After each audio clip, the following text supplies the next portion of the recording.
فاقرؤوا ما تيسر من القرآن.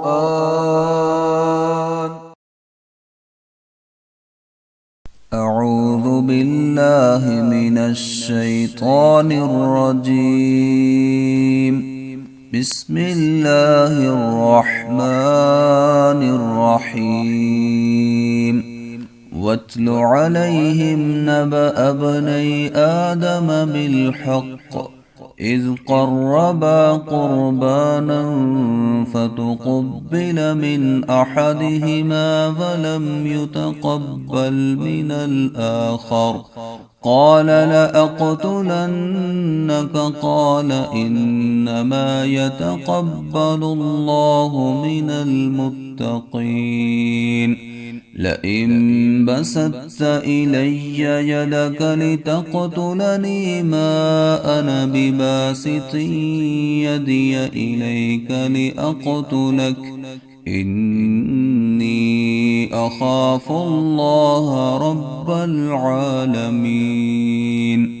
إني أريد أن تبوء بإثمي وإثمك فتكون من أصحاب النار وذلك جزاء الظالمين.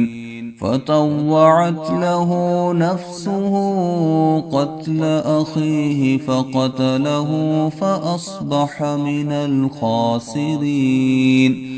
فبعث الله غرابا يبحث في الأرض ليريه كيف يواري سوءة أخيه قال يا ويلتى أعجزت أن أكون مثل هذا الغراب فأواري سوءة أخي فأصبح من النادمين.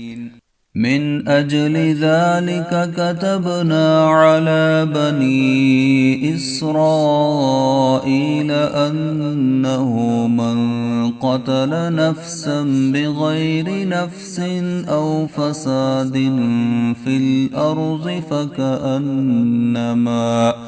فكأنما قتل الناس جميعا ومن أحياها فكأنما أحيا الناس جميعا. ولقد جاءتهم رسلنا بالبينات ثم إن كثيرا منهم بعد ذلك في الأرض لمسرفون.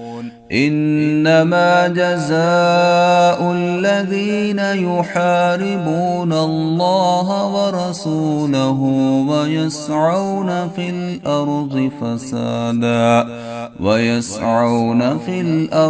فسادا أن يقتلوا أو يصلبوا أو تقطع أيديهم وأرجلهم من خلاف أو ينفوا من الأرض ذلك لهم خزي في الدنيا ولهم في الآخرة عذاب عظيم.